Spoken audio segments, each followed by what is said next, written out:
Have you guys noticed recently a lot of people are quitting YouTube? A lot. People at the top of their game. Being a full-time content creator is the dream job. That's what Gen Z and Gen Alpha, that is their dream. So why are people that have made it, they're at the top of their game, now quitting? It doesn't make sense, right? Hi, if you guys haven't seen my channel, I'm Shelby Church.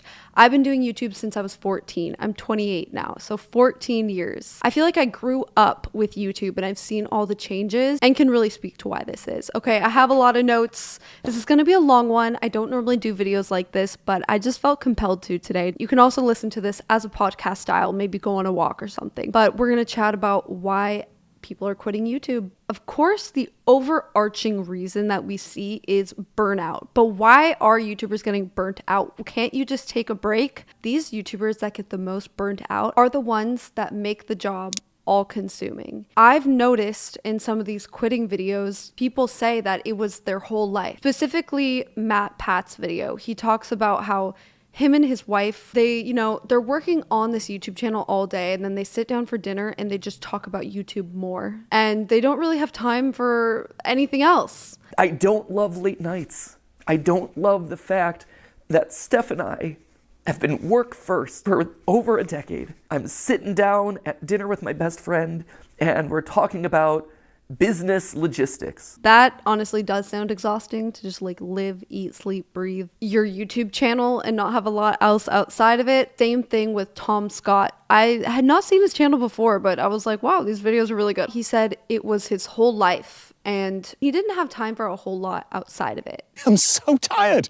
There's nothing in my life right now except work. I did get close to burning out, but fortunately I always knew when to step back from the brink. And it's not like I can drop the quality back down. That's not how YouTube works these days. The truth is, if you are just doing one thing and not making time for friends or hobbies or anything else, no matter what it is, it could be something you love so much, it's gonna get old. I think a lot of the top creators, to get there, they had to make YouTube their main thing in life, for a period of time at least. But it takes a toll to get there and it's not sustainable. If you want to have longevity, don't make YouTube your only thing that you're doing in your life. Have a life outside of it. Another thing that's leading to this creator burnout is the addition of more platforms to post on. Pre-COVID, just doing YouTube was a full-time job. Then during COVID, saw the addition of TikTok. Instagram has always kind of been a side thing to YouTube, for me at least. I know people that do make a full-time living off of Instagram, but it was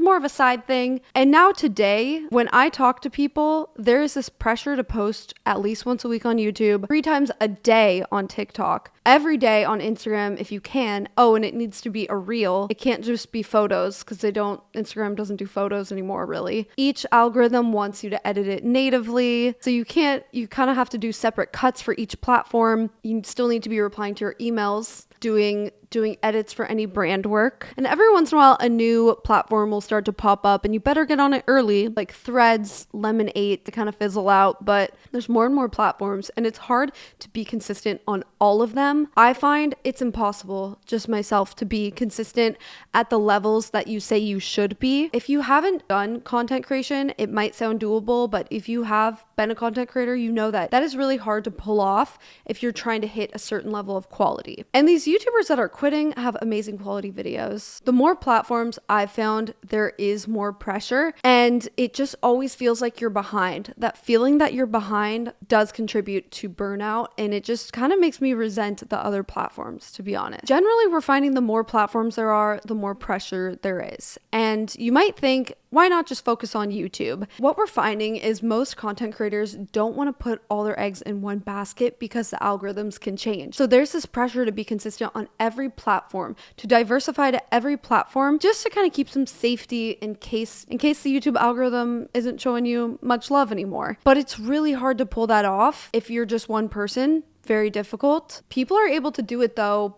I don't think it's very sustainable. Another aspect of the burnout is the fact that you're working for yourself, but you're really not. If you are a full-time content creator, I would say you have 3 different bosses in reality. but honestly, it's a lot more than that. Number one is the brands that you're working with. A lot of people want to quit their 9 to 5 job to be a content creator so that they don't have deadlines and are more on their own schedule. And you are more on your own schedule, but let me tell you, you still have deadlines. I don't want to sound like I'm complaining here, but I do want to share what it is like in reality, and I think why this kind of contributes to burnout, because the reality is that the revenue share that you're going to get from Google AdSense or TikTok's creativity program or Instagram is not usually enough unless you're getting millions and millions of views. You might be making videos about a topic that doesn't get a high ad rate. Luckily, my channel does get a high ad rate, but even so, the way that the algorithm is, the views can be up and down. So sometimes you just don't know. If you choose to work with a brand, they really are your boss for whatever they have contracted you for. A lot of people I find don't want to have a 9 to 5 because they don't want to have to get on calls or respond to emails. But if you're working with brands, you still have all of those things. It is a lot more work for the content creator. A lot of them want to get on a call to go over the brief. Then you need to actually make the content, edit it, send it to the brand. A lot of the time they will have some edits, maybe even another round of edits. Maybe their legal team looks at it. There's even more edits. They change their mind. They want more edits. They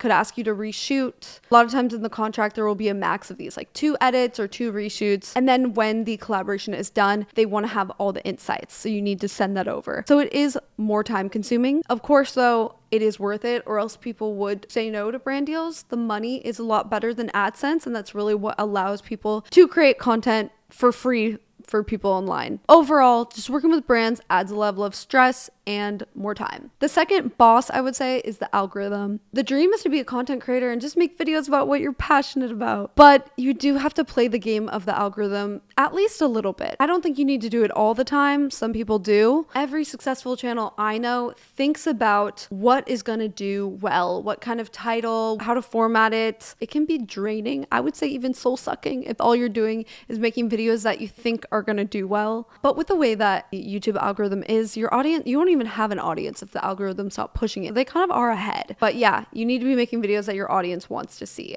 I would say they are kind of your boss as well, because they're going to be commenting. If the video is not good quality, if you're not up to par, like, they're going to notice. Overall, as time goes on, it seems like there's more of a workload and more of an expectation to put out a lot of sometimes generic content on various platforms just to get your videos seen at all. Some of these algorithms, it seems like if you aren't posting often enough, they're not going to push your content as much. Especially, I would say Instagram and TikTok are like this. A lot of creators, I think, feel more pressure to cater to the algorithm because there aren't as many people just checking on their subscriptions. It can result in people making a lot of content that they might not even be passionate about and just feel this expectation to churn more and more out. That doesn't sound super fun to me. The next reason a lot of YouTubers are quitting are because of financial reasons, money. The thing that we're seeing are YouTubers that are quitting have already made a lot of money. And quite frankly, they can afford to quit and they aren't enjoying it anymore. So why would they continue? This is kind of true of any job. If you've made millions of dollars doing it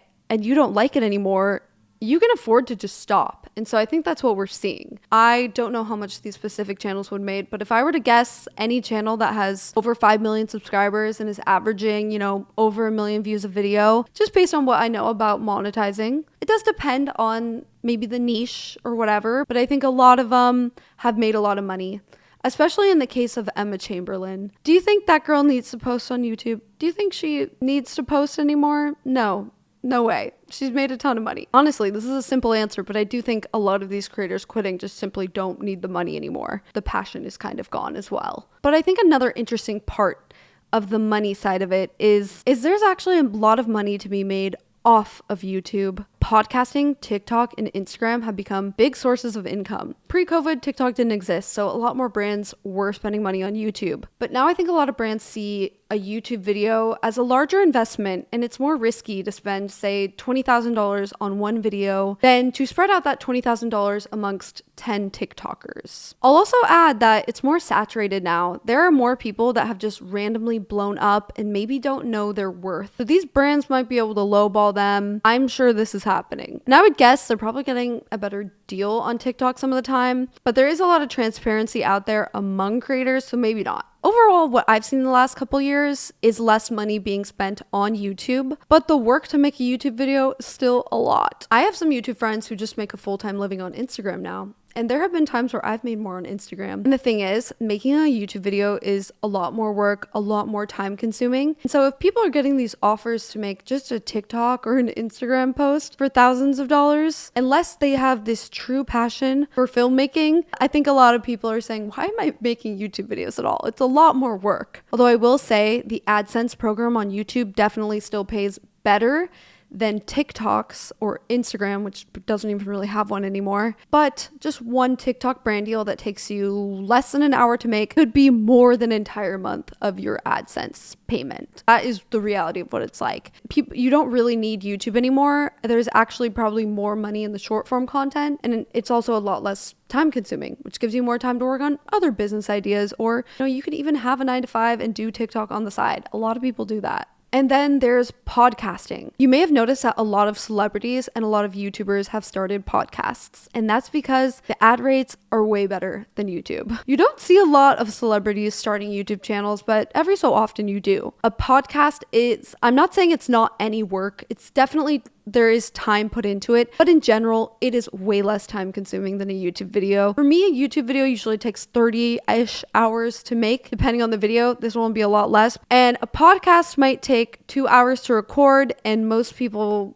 it's a lot easier to hire out an editor, and so they will just hire out a producer. That's a couple hours. But I do think there is more prep work. It really depends, though, on the podcast. You might be doing more scheduling, more like information, more prep for the questions, but in general, it's actually way less work than YouTube. And if you're getting the same amount of views on a podcast, you're probably going to be getting paid a lot more money. So I have noticed a lot of YouTubers just switch to doing only short form content and a podcast, Instagram and a podcast. Not as much YouTube, barely any YouTube actually. And that's just and it actually makes a lot of sense. Podcasts are much longer, typically an hour long. They'll have ad breaks every, I would say 5 to 7 minutes, maybe more. And there's like 4 ads in there sometimes. So with a podcast, you're able to sell a lot more ad space. Yeah, and people make a lot more money. So that is why you see so many celebrities doing it rather than YouTube. Another reason I've noticed is privacy and safety. YouTube is not the most private job. A lot of people are putting themselves online when they're pretty vulnerable, or I've put myself online, a lot of my finances. I mean, I even put my jaw surgery online. But I do notice that the older that people get, the more private that they want to be, just as a general trend. When you're younger, you may not see the drawbacks maybe of oversharing. People on TikTok overshare like crazy, and it's entertaining. It definitely will get you views. There's a lot of value to not sharing everything. There's also a pretty popular YouTuber, Kelly Stamps, who actually quit. Her channel was really interesting in that she had a super engaged following who felt very connected to her, like a parasocial relationship that you don't see often. Like, you really don't. And she's one of the few YouTubers I've seen speak about how sometimes people coming up to her makes her uncomfortable. And you can kind of see why. In this clip, she talks about how this guy is pretty aggressive about it. This man comes up to me, rushes up to me in Brickell, puts his hands on me. He's like, yo, Kelly Stamps, girl. Yeah, grabs me. Yo, Kelly Stamps. And he didn't realize that it was threatening for me. But he grabs me and it's like, yo, girl, wait, stop it. I've been trying to look for you. Yo, we got to collab, because I've really not had this experience personally, but I could see how it would be uncomfortable. The more personal the content, the more you might draw in people who feel like they know you and feel more comfortable with that kind of thing. It's hard to say what exactly it is. And then I just think in general, it's nice to not have everything out there. When you meet people, people always ask, what do you do? And after telling them you're a YouTuber, a lot of times people just look up your channel on the spot. I've had this happen so many times. I like my videos and I'm proud of them, so I don't care as much, although there have been times in the past when I was doing more DIY videos that I thought it was kind of embarrassing if they looked it up. But regardless, in general, I think a lot of people are putting stuff online that they might not say to someone the first time they meet them. People are putting their heartbreak, they're putting themselves being pretty vulnerable. I put a lot of my finances, things that I would not really tell people in the first meeting. And like I said, the older you get, the more you just think, I don't know if this is worth it. Another thing I've noticed recently is that there are gossip forums again. I hate the thought of this. I guess it's mostly on Reddit, trying not to ever look at this. I don't look at my own. I don't know if I have one. God, I hope I don't, but whatever, if I do, I'm never going to look at it. But this is a weird idea. Someone can look you up and then they can also look up all the shit people are talking about you. That's a weird idea, right? People might make assumptions of you based on what other people are saying. Don't love that. Don't love the idea of that at all. And there's also a safety aspect to it. There have been stories of YouTubers that have had stalkers. It's going to make you more of a target for that kind of thing than if you're someone who just doesn't post online at all. There have also been some influencers that have been robbed because people were able to track where they were in real time online. Sorry to bum the vibe out, but can you tell me about what happened with the theft? I speak in Italian, ok? Yes. Era dicembre, insieme ad una mia amica, nota che la porta era aperta e inizia a dire Ele, ma sono entrati i ladri, sono entrati i ladri. Non te le immagini neanche. Complessivo all'incirca era sulle 50.000 euro. Questa è la storia, la mia amica. Vedi, qua c'è Oliver, questa sono io. E come puoi vedere dietro c'è una persona. So there's a safety concern there. And then when people have kids, are you going to vlog your kids? We know now it's probably not a good idea. It's a lot of creepy people on the internet. Why are older men looking at videos of young kids? Like, that's so ew. The fourth thing is really that at a certain point, the passion is just gone. Anytime you make something all-consuming, it's your life. At a certain point, after a number of years, you're not gonna like that thing anymore. I experienced this doing gymnastics growing up. I hated it by the end. I'm so over this. If you make something your life, there's no way you're gonna like it for that long. I just don't think it's possible. You don't have the intrinsic motivation anymore. The passion is gone. YouTube is also pretty isolating. I'm just in my apartment right now by myself. I spent this morning editing on my laptop. I did a video call. I live alone. I work alone. I do a lot of shoots, like one-off with other people and hire videographers for time to time, but it's not the same as having a job where you have coworkers or peers or maybe like in school where you're around people. It's actually very isolating. The times where I'm the most productive are actually when I'm the most isolated, unfortunately. Sometimes I'll do co-working days with friends. I usually get a lot less done. But you know what? Sometimes you just need to do that. Although online it looks like YouTubers are just going to cool events and all this stuff, that's like 10% of what it is. Most of it is doing the actual work just on your laptop. That's kind of the reality for me. I don't feel super lonely at the moment, but I also make great efforts to make plans outside of this, and I don't make it my whole life and everything. Because if this is all I did, just filming and editing and trying to be as productive as possible, yeah, I don't know. It's just too much. When you work for yourself, everything's on you. At the end of the day, if something doesn't happen, like you're the one who has to figure it out. There is more stress. I would say, yeah, there's stress there. I mean, there's pros and cons. When you work for somebody else, you might not have as much control over your time. But when you work for yourself, sure, you could go to happy hour at like 3 p.m. on a Tuesday, but there still will be consequences for that. It's not going to be a boss getting mad at you, firing you, whatever, but you're just not going to make as much money. There still is that pressure to work a lot.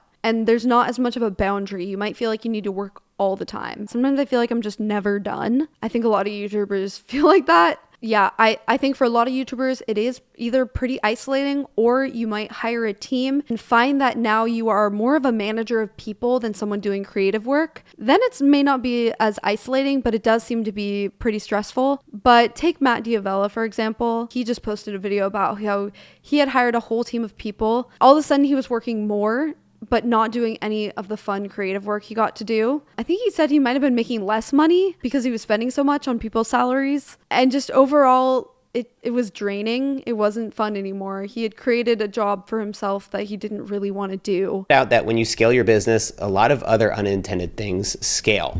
Things like emails, tasks, obligations, expenses, meetings, stress. So much stress. Last week, I got on about 25 phone calls. This week, you can see I've got about 9 or 10. It took a good year after our big hiring sprint before the excitement of it all started to fade and was replaced by dread. That happens a lot. It's like you're either a solo creator or you're like a people manager. You might hire a team, but then it can be isolating in its own way to be the boss. But I think there's more stress the more people that are involved, the more moving parts. Sometimes it doesn't even make the videos better. I think sometimes it just makes things more complicated. At the end of the day, I think a lot of YouTubers find that either they built a team that kind of stresses them out more and it's evolved into this job that they never really intended to do. Creators are finding that there's money in other places that are less time consuming. The pressure to post on so many different platforms is becoming a bit overwhelming, and more people just value their privacy and safety. I think it's a combination of all these things that leads somebody to just not want to do YouTube anymore. So how do you prevent that from happening? Like, if this is your dream job, how do you make sure this doesn't happen to you?